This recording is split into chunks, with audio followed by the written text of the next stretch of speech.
Está um dia frio, escuro e ventoso.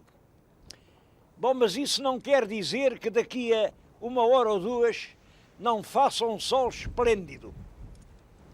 Estou a falar-lhes na Ilha do Faial, esta cidade que está diante de nós é a cidade da Horta, e dizem que aqui é a terra das 4 estações no mesmo dia. De manhã pode ser inverno, primavera ao meio-dia, verão no meio da tarde e o outono vem à noite. Tudo pode acontecer aqui. Por isso, e apesar deste tempo, está mesmo gelado, podem querer agora, vamos dar uma volta a toda a ilha. Ela também não é muito grande. A Ilha do Faial tem 173 quilómetros quadrados. Forma um só concelho, com cerca de 15.000 habitantes. Tem uma cidade, que é a Horta, e depois tem, ao todo, são 13 freguesias. Vamos dar uma volta à Ilha do Faial. A primeira povoação que encontramos é a Feteira. É uma terra de agricultores, aqui o solo é bom. Tem aqui um pequeno porto, mas o porto é só para ajudar. Eles têm barcos pequeninos, vivem principalmente da terra.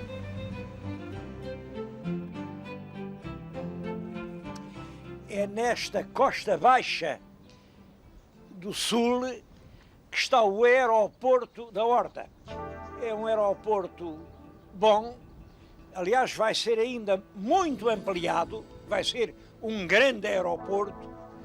Foi inaugurado em 1971, portanto tem 28 anos.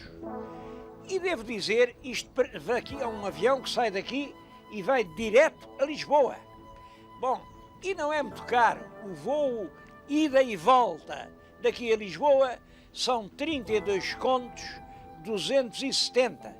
Reparem, por 32 contos, 270, é possível visitar esta linda cidade e essa outra maravilha que é a Ilha do Pico. Bem, eu bem sei que a travessia do canal ainda custa 450 escudos. Também não é muito. E podem crer que vale a pena. Este aeroporto é o que hoje resta da função que a Ilha do Faial teve ao longo dos tempos. Um entroncamento do novo e do velho mundo. Um lugar onde todos os caminhos se encontravam. É isso que fez a celebridade da Ilha do Faial. Podia-se dizer Faial, coração do mundo.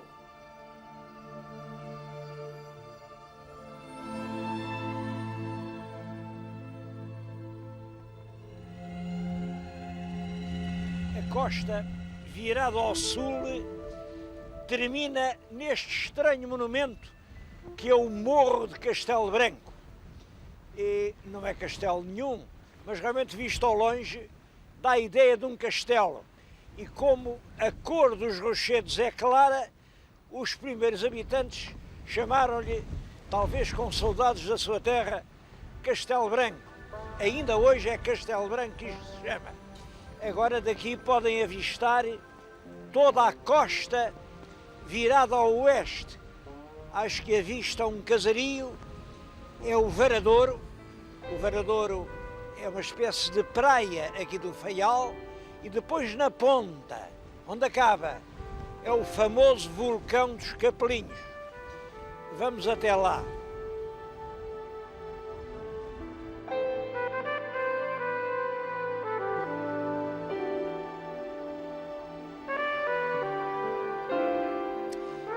A erupção começou em 1957 e durou 13 meses. Foram realmente 13 meses de pavor, porque ninguém imaginava as proporções que isto ia tomar. Atrás de mim veem a falésia. Aquele era realmente o limite, era ali que o mar batia. O vulcão veio fazer este monte novo que está agora aqui na nossa frente. Tudo isto foi acrescentado pelo vulcão. Aliás, foi assim que os próprios Açores nasceram gigantescas erupções que ao longo do tempo se tornaram em terra habitável. O vulcão causou vários estragos. Está aqui deste lado o que era o antigo farol, para verem o que foram os estragos causados pelas cinzas vulcânicas. Este prédio do farol tinha 2 pisos. As cinzas cobriram completamente. Agora, do piso de baixo, já só se avistam uns restos de janelas.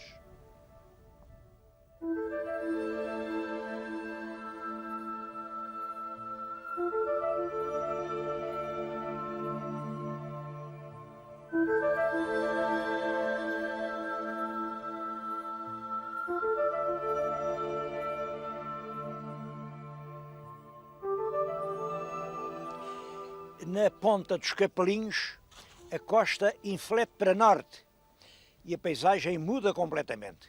Eu agora estou-lhes a falar aqui num sítio, uma freguesia da Praia do Norte. A costa é alta, abrupta e é um lugar que tem sido martirizado.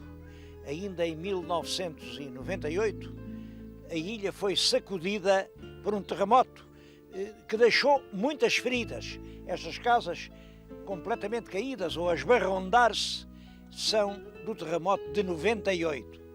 Bom, mas a paisagem é de uma extrema beleza.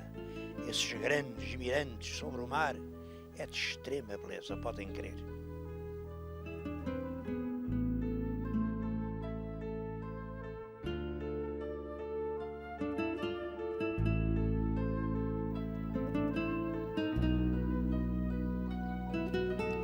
É também na costa norte que ficam os cedros. Os cedros são uma das freguesias mais antigas da ilha e dessa antiguidade conservam esta coisa curiosa. Uma igreja que tem, como veem, um pórtico manuelino. Sabemos que aquilo foi concluído em 1597. Depois a torre é do século XVIII. A igreja, que está deste lado, é do século XX. Foi, creio que, inaugurada em 1977. Uma coisa de arte nova. É de arte nova porque o templo antigo, que era do século XVI, como o pórtico, ardeu. Parece que o sacristão esqueceu-se de apagar uma vela. A vela pegou fogo ao castiçal. O castiçal pegou fogo ao altar. O altar pegou fogo à igreja e o que era realmente uma das coisas mais antigas da ilha do Faial desapareceu numa noite. Bem, depois fizeram aquilo. É claro, há quem goste, há quem não gosta. Aqui a população dos Cedros diz-me que não gosta, diz-me que, enfim, pede até que eu comunique o seu protesto, o que eu não faço, porque nisto de gostos, acho que há gostos para tudo. E realmente, se a outra igreja ardeu, o que é que eles haviam de fazer?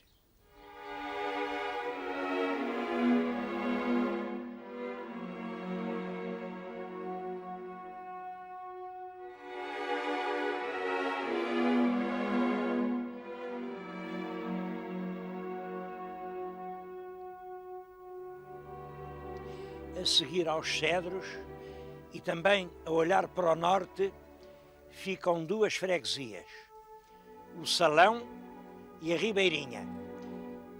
Uma e outra foram terrivelmente martirizadas pelo terremoto de há 2 anos.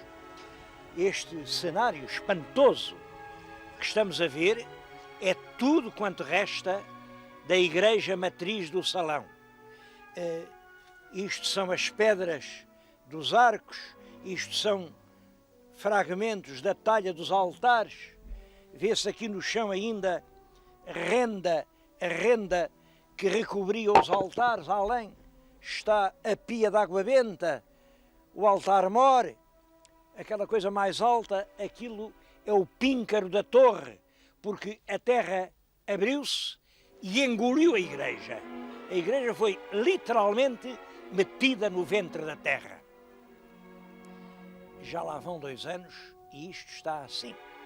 É claro que aconteceu com o sismo, 3.500 pessoas ficaram sem abrigo.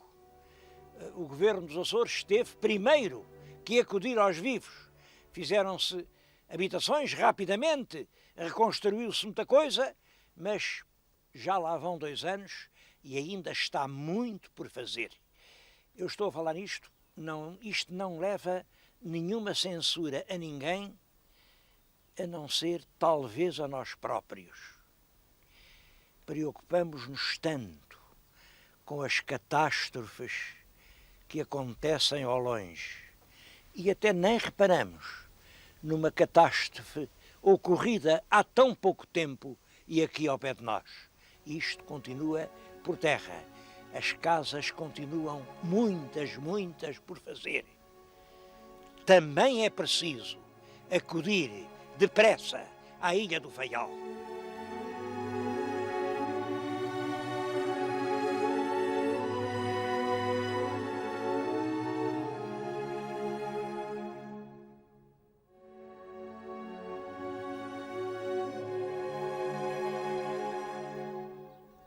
Na aldeia da Ribeirinha, outra sede de freguesia, os resultados foram igualmente graves.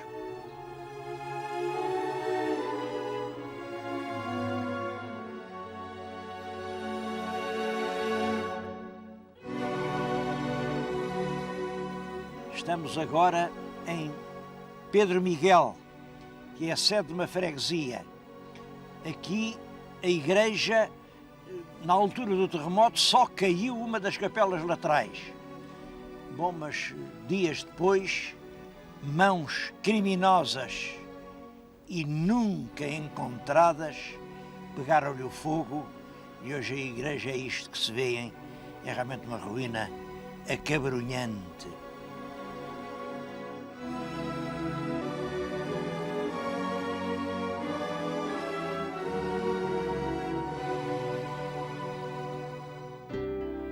A última freguesia, antes de entrarmos na horta, é a Praia do Almoxarife. Esta foi mais poupada, é um lugar de vilegiatura, é aqui que no verão se reúnem as famílias da horta, é realmente um lugar com muito encanto.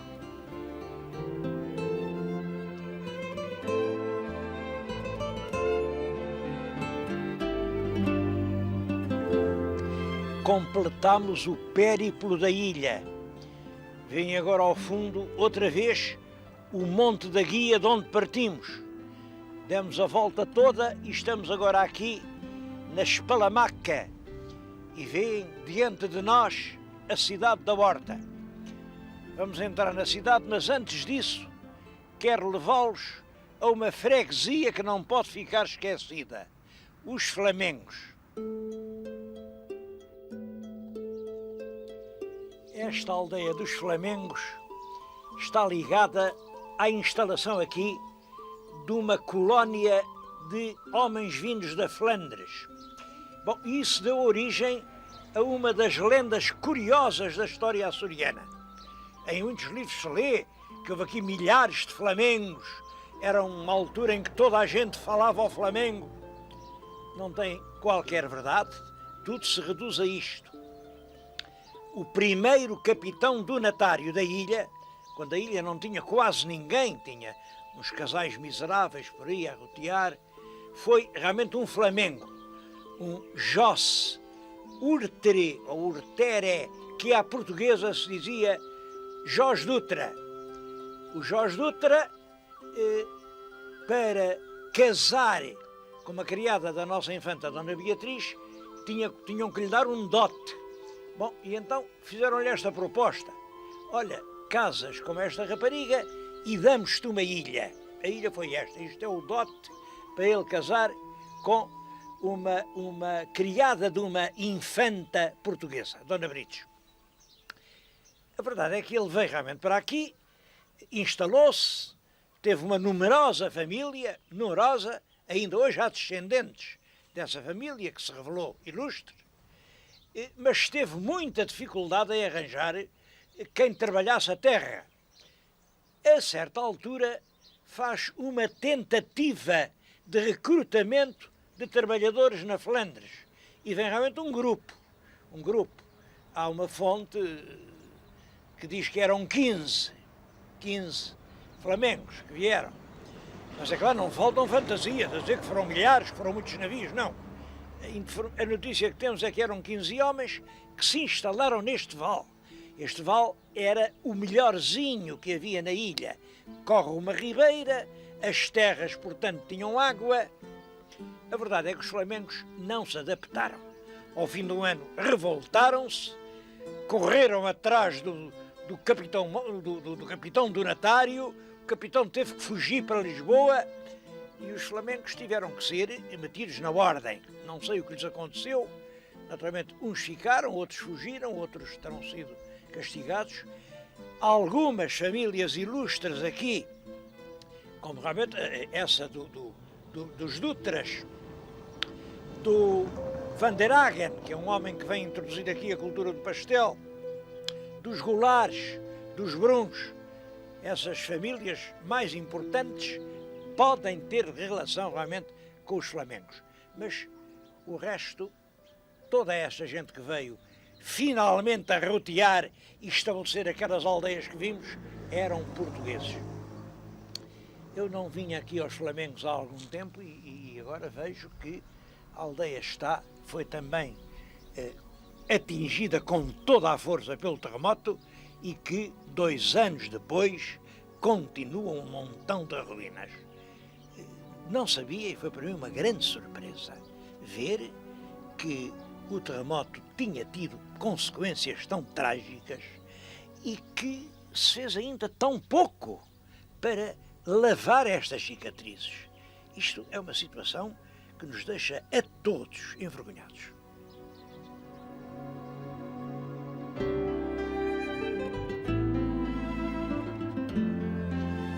O século XVI é o tempo do desbravamento da terra, do aparecimento das primeiras aldeias.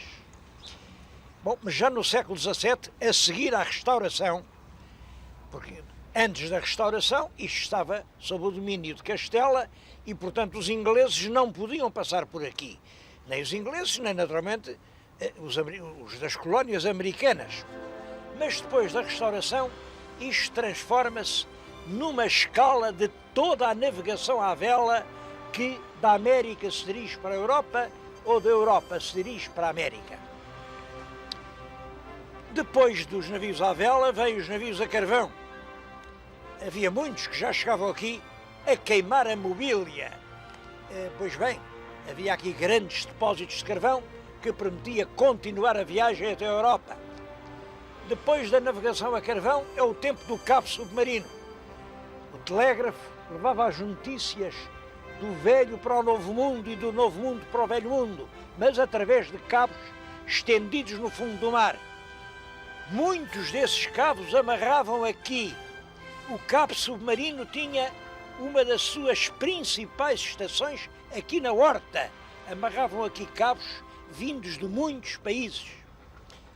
Quando acaba o cabo submarino, vem o tempo dos aviões. Mas quero dizer que desse tempo da navegação ficou um vestígio. São os iates. Nos meses de verão, a partir ali de abril, tem centenas e centenas de iates e cada um deixa pintada depois na doca a lembrança da sua passagem. Mas a seguir vêm os aviões. Há uma história da aviação. Claro, os aviões saem da América, chegam para a Europa. O primeiro voo é feito com o apoio de uma esquadra. Eles de 50 em 50 milhas puseram um destroyer. Era quase uma ponte de destroyers. Cada destroyer podia ver o voo com o binóculo até que o outro destroyer o avistasse. Nesse desenho veem perfeitamente, há 21 destroyers para cobrirem 1200 milhas. Portanto, é um de 50 em 50 milhas. Depois já vinham os hidroaviões. Como não havia pista terrestre, aterravam no mar. É claro que quando o mar estava agitado, não podiam levantar voo. Eles só levantavam o voo quando o mar estivesse como o lago. Bom, eu queria terminar o programa a contar-lhes essa história. Em dezembro de 1939, muitos americanos regressavam, e ingleses, residentes na América, iam para a sua pátria para passar a noite do Natal e o dia de Ano Novo. Vem um avião, mas é claro, estava aqui uma ondulação muito grande e ele não pôde levantar voo. Na semana seguinte vem outro, mesma coisa. Terceira semana, terceiro avião, a mesma coisa. E eles, desesperados, estavam a ver que não podiam ir passar o Natal a casa. Bom, e não foram. Nem o Natal, nem o dia de Ano Novo. Passaram-no aqui, na cidade da Horta. Para se distrair, nessas longas semanas, eles publicavam um jornal de parede. Eu vou-lhes ler o comunicado de um dos jornais depois do dia de Ano Novo. Nunca calculávamos ter de passar o Natal no Faial, e ainda menos o primeiro dia do ano. A simples ideia tinha horrorizado todos, que apressadamente se dirigiam para casa, para junto dos São Queridos, passar a noite do Natal. Mas a amabilidade, a simpatia, a hospitalidade e a cortesia de cada um e de todos os habitantes da ilha vieram limitar o nosso sofrimento. Foi isso, ainda mais que a beleza do lugar, o que nos encheu de admiração e reconhecimento. Esta amizade, esta assistência que encontramos em todos os faialenses é alguma coisa difícil de ser cedida em qualquer outra parte do mundo. Nós, americanos, que tanto devemos aos bravos marinheiros portugueses de outros tempos que abriram o nosso continente, temos agora que juntar mais esta gratidão. Conseguiram dar-nos a impressão de estarmos na nossa própria casa, quando a ausência das famílias era tão dolorosa de sentir. São palavras muito bonitas e continuam a ser verdadeiras.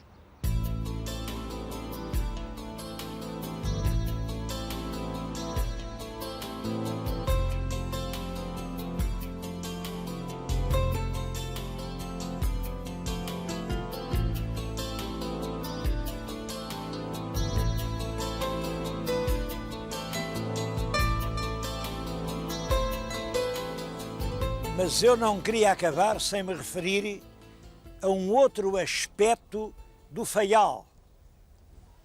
Em parte nenhuma de Portugal se fala um português mais puro, mais correto, mais bem articulado do que nesta ilha.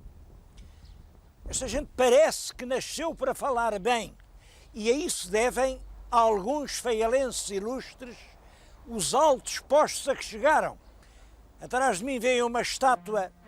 Era um rapaz de famílias não notáveis, filho de uns pequenos agricultores, fez-se bacharel em Coimbra, veio para aqui ensinar filosofia, pronuncia-se pelo liberalismo quando Dom Pedro está na terceira, e é ele, quem depois acompanha Dom Pedro, convence Dom Pedro a elevar a sua pequena vila à cidade. É assim que nasce, em 1833, a cidade da Horta.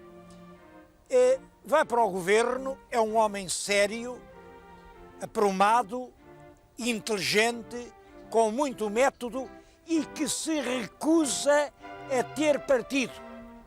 Ele não é daqui nem dali, ele é um homem ao serviço do país. Isso levou aos mais altos postos e deve o título de Duque. Este filho de pobres camponeses chegou a Duque, Duque de Ávila, que era o seu próprio nome, ele chamava-se António José de Ávila, e de Bolama. Bolama porque a ele se deve que, apesar dos ingleses nos terem arrebatado aquilo que depois foi a Guiné Portuguesa, uma sentença arbitral do presidente dos Estados Unidos restituiu essa parcela a Portugal. Isso é inteiramente o trabalho de António José de Ávila. Um outro vulto notável é Manuel da Arriaga, um presidente, tem as mesmas características. Ele chega a presidente porque é um grande tribuno, domina admiravelmente a palavra portuguesa, subjuga os comícios, impõe-se às Assembleias Republicanas e é o primeiro presidente eleito em Portugal. Foi Presidente da República entre 1911 e 1915, período extremamente difícil, com metade do país a puxar para um lado, a querer romper com tudo quanto era passado, a outra metade do país a querer ser conservadora, a amaldiçoar os que queriam estragar o país do passado, e o Presidente, no meio, equilibrado, ponderado, superior. O Presidente é o homem que não é de um nem de outros, é um homem que tem de representar a todos. E Manuel da Arriaga compreendeu perfeitamente que esse é o papel do Presidente.